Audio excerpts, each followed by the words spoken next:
but I just don't want to take all the credit for Chris's assistant scrambling from afar to make it all. Kathy is awesome. I told Chris today, I said, you know, I'm in need. I might have to steal her. Yeah. Good afternoon, everyone. Yes, Yeah. good afternoon.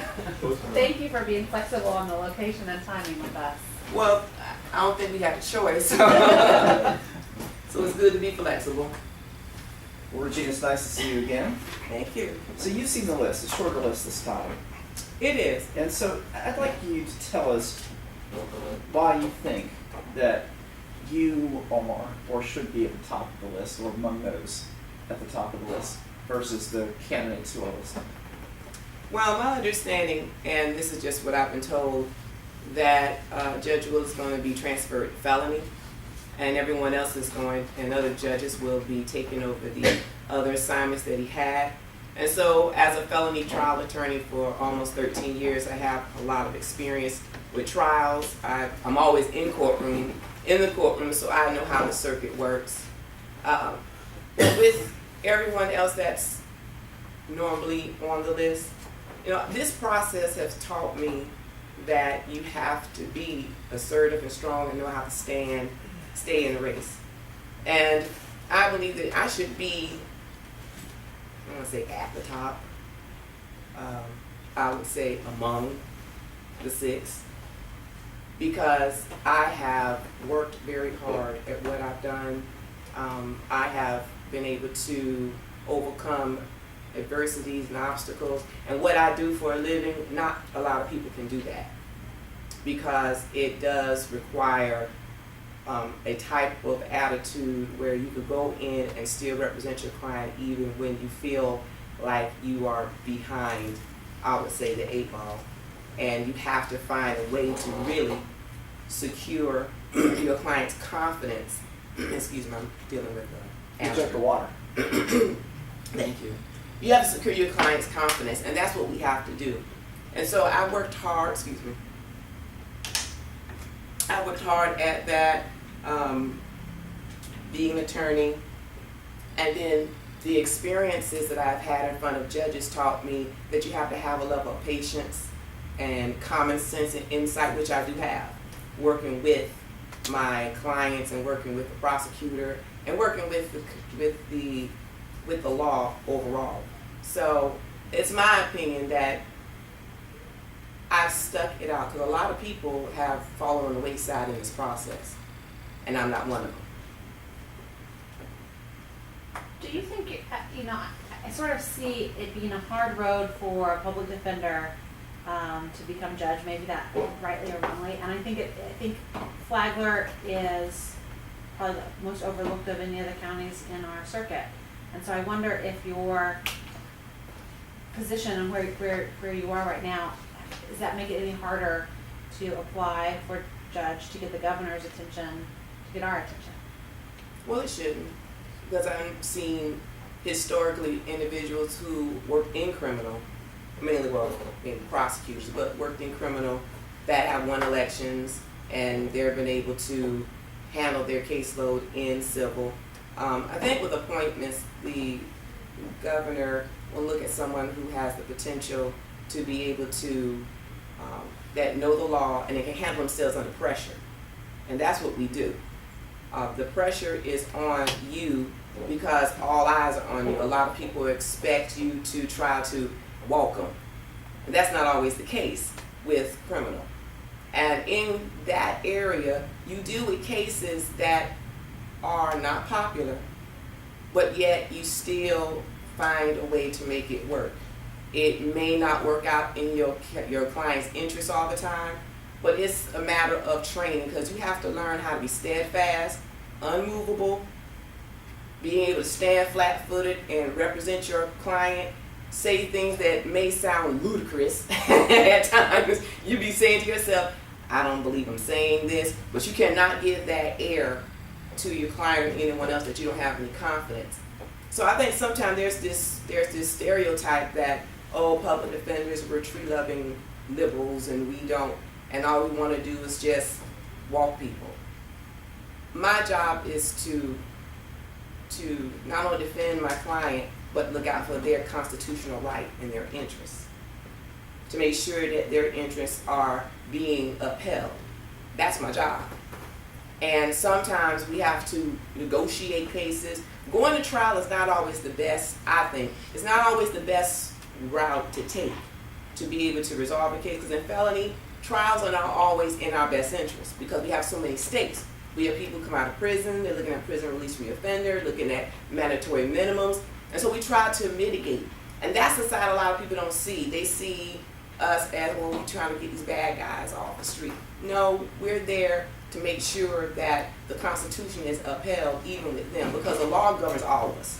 It governs the judges, it governs me, it governs my clients. And we want to make sure that we protect that. So I think sometimes people feel that we may be a little bit more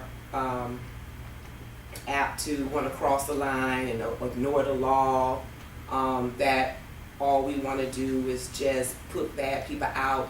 But you'd be surprised at the cases that I have. I have people who've been accused that did not do what they said they done. I have people who've been accused and did exactly what they did. And the right outcome happens with the jury. If the jury finds you guilty, that's fine. I had a client just recently, I had a sex case. Matter of fact, when I was in front of you all, I was getting prepared for that case. And it was a difficult case. It's complex. The DNA evidence involved, everything.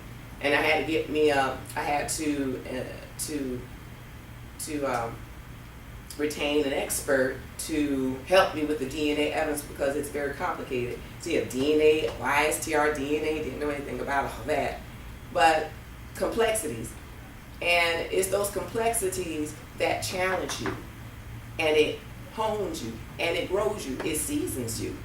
And so, and trial also teaches you how to be a good loser. It does. It humbles you. You have to learn how to be a gracious loser. And that happens in my line of work. Being a gracious loser is knowing that you did your best, but yet jury did their job. You go over and you shake the prosecutor's hands out of respect, knowing that they did their job, you did your job, and you walk out, even though they have a root crew, big crowd looking over there on their side, and you maybe have one person on your side, but you still walk out with your dignity. And that's very important as a judge. You have to know how to still be humble and do your job, but also know that it's not the end of the world if it doesn't go your way. And clients have to understand that too. So I think it's hard because there is a stereotype, but that's because people don't understand. I have a question. I'm new to the commission, so this may have been discussed before, and my fellow commissioners have the benefit of that knowledge. But on question 36A, there was a federal lawsuit that you were involved in, and I couldn't really tell from your answer, what were the claims that were, I see that was dismissed. Yes. So what was the claim, and what were you at least accused of? It was hard for me to tell. Okay, well, I was interning for an attorney when I was in law school. And he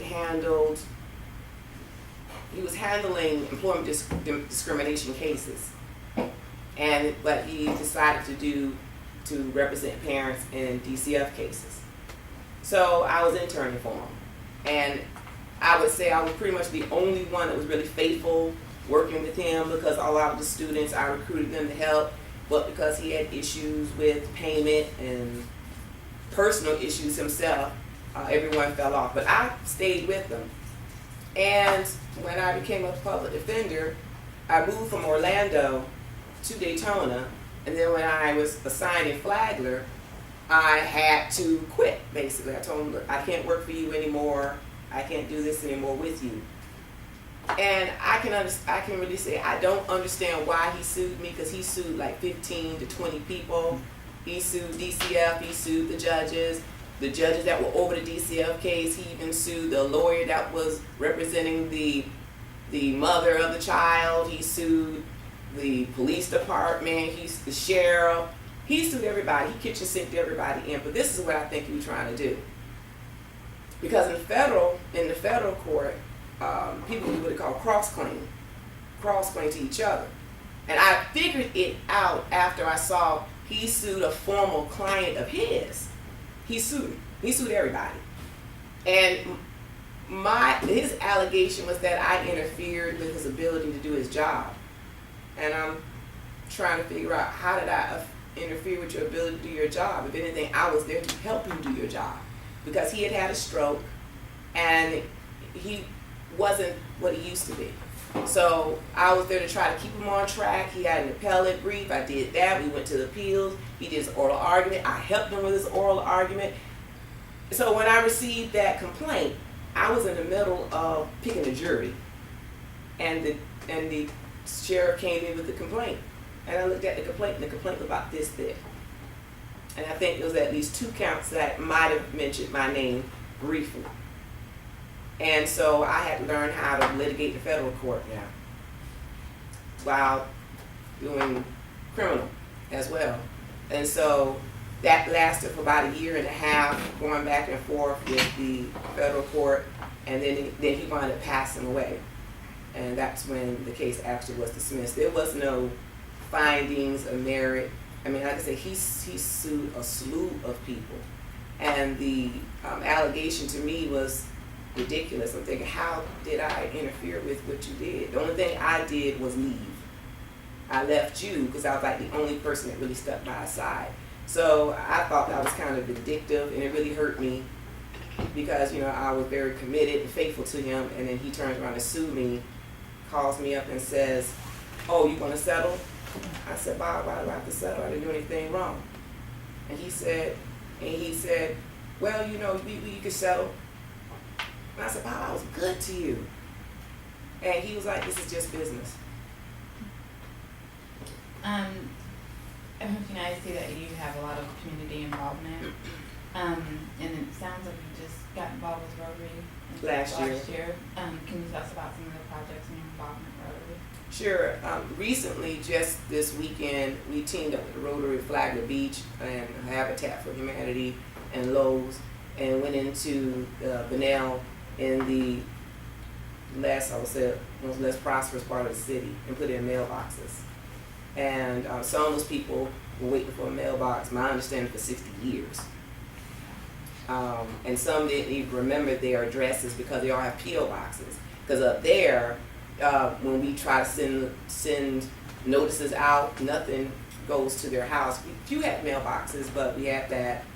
Then when we had our district conference, we volunteered for a group called Stop Hunger Now. And it was about 100 of us involving Interact, which is the Rotary Auxiliary for high school. And we were all in gymnasium, and in about 2 hours we were able to put together about a bag about this big of food. We were able to put together 42,000 bags of food. And those bags served about 6 people at the most. So in 2 hours we were basically able to feed almost over 200,000 people. And with that, and then of course we involved in Interact, which is the high school auxiliary there at Flagler County, at Flagler Palm Coast. And we also do our golf tournament, which is part of our opportunity to raise money for scholarships, and do the wrestling. They have the wrestling competition that we also sponsor as well. So I help out with that. But outside of Rotary, I'm involved with other organizations, like I said, with Angie B Ministries, and that's more ministerial, more on the church side, and we're going to the community, more inner city community, the project area from around here, you know, like we call it Soul City, and in those areas, to outreach to young people, single moms, and I'm also involved with Grace House. I'm getting involved with them. And Grace House is a ministry that deal with pregnancy crisis issues, and they're having a rally in August for volunteers to help out with their with a program trying to encourage young people to practice abstinence. So I've signed up for that to help that out. So with Rotary, that's what we've been able to do, and they've also appointed me to be their secretary, so I'll be taking on that position currently in July. Regina, we have to wrap up. Thank you for coming in, Thank you. and we will call you by the end of the day. All right, thank you. Thank you. Appreciate it.